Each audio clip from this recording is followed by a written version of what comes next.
Hey guys, we're working back on Project Blackjack today. AC is blowing hot. We're going to find out why. Stay tuned.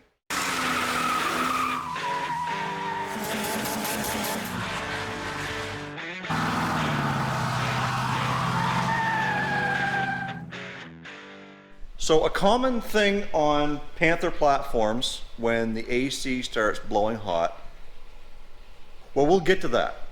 And what we're going to do is we are going to put this thing on a vacuum and see how much AC refrigerant may or may not be left into it, see if it'll hold a vacuum, and if it does, we know that there's probably no holes in the system, and it could just be age why it's not working. But my guess is I already know why, because I've got the part sitting over on the bench, but we're going to get to that because it is a common problem. First, let's get the AC machine hooked up, and we're going to see what's going on. If you guys work in a shop, you've probably seen these before. This is the Robinair 34288 Cooltech, and it's the AC recovery and recharge system. If you're lucky enough to have one, it's going to make this job a heck of a lot easier. If you don't own one of these machines, go to your local shop that services air conditioning and ask them to recover what refrigerant may or may not be in your system. If there is none, you'll want to get them to do a vacuum test to hold a vacuum.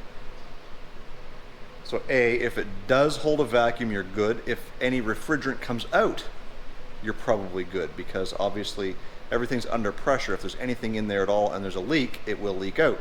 If there's no leak and it's just down, well, you'll be able to tell that too. So first thing we're going to do, hook up the high side and low side lines and do a recovery, see if anything comes out of the system.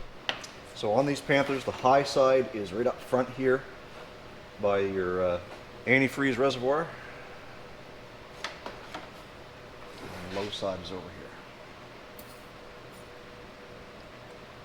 And how you know the difference is because the size of the caps are a different size on each one. The high side is a lot larger cap. So on the machine it says that it has low recovery pressure. That tells me that there's not much pressure in the system, therefore likely a leak. So we are just going to say recover anyway and let it do its thing, and then we'll do the vacuum test. Now while the machine is doing its recovery, one thing you can check is the stickers under the hood of the car, because they will tell you generally how much refrigerant the car is going to hold. Right up here on the header, we've got this little warning that tells you that it takes a R134A and holds 1.08 kilograms or 2 pounds and 6 ounces of the refrigerant. If you don't have that sticker in your car, you can always go online and do a quick Google search and find many different sources that will give you that information. So when this recovers, if the system is working properly, then we should be pulling out that 2 pounds and 6 ounces. I'm thinking not, because there's no pressure in the system, but at least we know what we need to put back in once we get everything working again. So as suspected, it only recovered 0.05 kilograms of refrigerant. So it's pretty clear indication that there's likely a leak somewhere. If it was just down on refrigerant causing it not to work properly, then it might show somewhere like 2 pounds or 20 ounces or something like that. But to be down that much and still blowing hot air tells me there's a leak. So let's do a vacuum test on it and see where this leak might be coming from. Like I said, I think I know where it is. So we're going to put a 10-minute vacuum on this thing, see how long it will hold. Well, surprisingly, the vacuum test did not prove to be conclusive. So the next step that we're going to do is our refrigerant system is set up to have the dye already in it. So we are going to recharge the AC system with the 2 pounds 6 ounces. We'll run the system and see if the system blows cold, and unless there's some obvious signs of a leak, we should be able to see it with the dye. So we'll get this thing charged up and then we'll check it for leaks, see if it's blowing cold air. All right, so we've started the recovery process and we've got the car running, and we're almost done with the recovery at 2 pounds and 6 ounces. One thing that I have noticed is that the AC compressor is kicking in and out. The clutch is kicking in. Which is right down here, and you'll see it kick in here in just a second.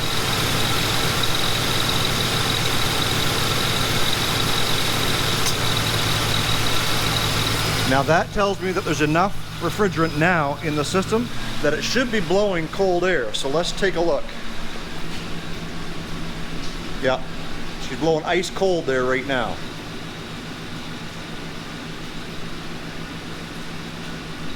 So we're gonna let that cycle for a few minutes and then we're gonna check it for leaks. All right, so we've got the lights turned down and we've got our black light. Now it's time to go see if we can find some leaks. And just so you know what we're looking for, if you look at the top of this valve, you can't really see a whole lot because I'm casting shadow on it, even if I put some light on it. It looks clean from here. But as soon as I bring the fluorescent light or the black light over to it, it glows in a green shade. So that lets me know that there was a little bit of dye around that inlet. That's what we're looking for anywhere that there's a connection on this vehicle. So we've got a connection here. We've got a couple of connections down here. And I'm not sure if you can hear it, but I can hear something hissing on the inside of this box. That tells me that's likely where our leak is. So what I'm going to do is check the rest of the connections and then we'll recover the whole system and see how much comes out. 2 pounds 6 ounces should, but if that is in fact leaking on the inside, there's probably going to be less. So the other place that I wanted to check was down here at the accumulator, and I don't see anything out of the ordinary around the plug-in, around the connection of the hoses. And then the other place would be I'd put the car up in the air and check the compressor, make sure it's not leaking at the fittings on the compressor itself. So let's get the lights back on and get this thing recovered and see how much comes out of it. Well, out of the 2 pounds and 6 ounces, or 1 kilogram, it only recovered about half of what we put into it. And I'll be honest with you, I thought for sure it was going to be the accumulator. Let me show you. The accumulator is this piece right here, and it's wrapped in foam and it's all rusty around the top. The bracket that holds it in there is rusty, and generally speaking, 9 times out of 10, the fact that this gets hot and cold, it condensates, and water sits down in there between the foam and the metal housing and the bracket, everything rusts, and that is what usually goes wrong on these Panthers. And I was so convinced that that was the problem that, well, I had a brand new one on standby. When I started hearing the noise or the sound of the hissing coming from inside here, which is kind of like a heater core or an air exchanger, I knew that that was likely where the leak was. Let me shut the light off and show you. So with the black light, I can shine it down in there and you can see the glowing of the dye inside there. In fact, when I was taking it apart, I accidentally snapped a piece off, and you can see the dye on that piece that got broke off. So we know that our problem is in here into this air exchanger core thingy, whatever it's called, I have no idea. And with this particular car, Blackjack, I'm not too concerned about it. It would have been nice to have AC in case I needed to drive it this summer, but I've got Project Dale. So anyways, I don't think this is too big of a job to do.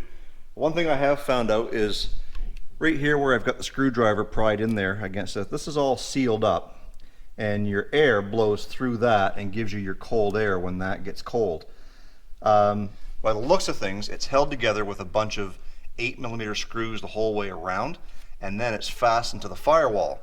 And I think that you could probably get that out fairly simply when you disconnect the lines here as well as one down there.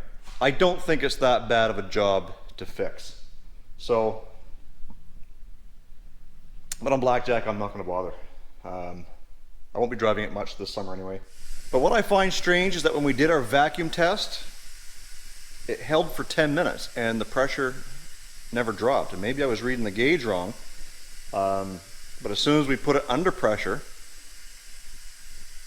you could pretty well hear that hissing almost instantly, and we lost half a kilogram of refrigerant.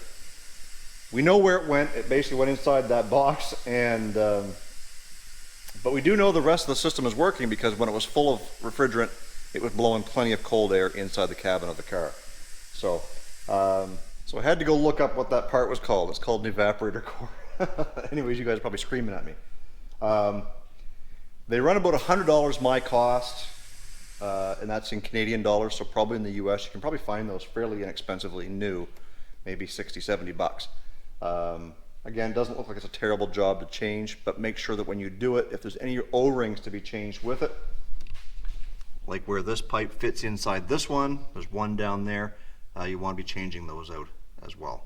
But old Blackjack fooled me. I thought for sure it was going to be that accumulator. It was not. It ends up being the evaporator, and even though I did not know what it was called at first,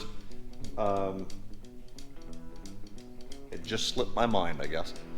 Anyways, that's about all we can do with Blackjack, but I hope that I was able to shed a little bit of light on how to test your AC system to see what the problem is, see if there are any leaks. Normally, if you put a vacuum on, the vacuum will not hold if there's leaks, and be pretty telltale that there's an issue. Now, this one did not hiss, the pressure did not drop when it was under vacuum, but as soon as I put the pressure back on it with the refrigerant and the dye, it came back and told me exactly where that problem was. I may have been looking for quite a long time. When I heard the noise in there, that's what prompted me to tear it apart, find the dye inside, and know that's the problem. Is there a problem with the accumulator? Could quite possibly be, but we know for sure there's a problem in there in the evaporator. We got to fix that first before we can do anything, if we're so inclined. Maybe I might do a video on that. If you guys want to see the evaporator replaced on a Panther platform, go ahead and leave your comments down in the description box below, and we will do that. And in order to help facilitate that project, if you guys want to go to my Spreadshirt store and pick up a t-shirt, whether it be an Olde Carr Guy t-shirt, a Dale tee, or one of the many others that I have on there, that will help support the channel so that we can go out and buy things like an evaporator core to do this job. So I hope that you guys enjoyed this video. That's all I got for you today. Until next time, stay focused on the windshield, not the rearview mirror. I love you guys. God bless. Let's do it again real soon.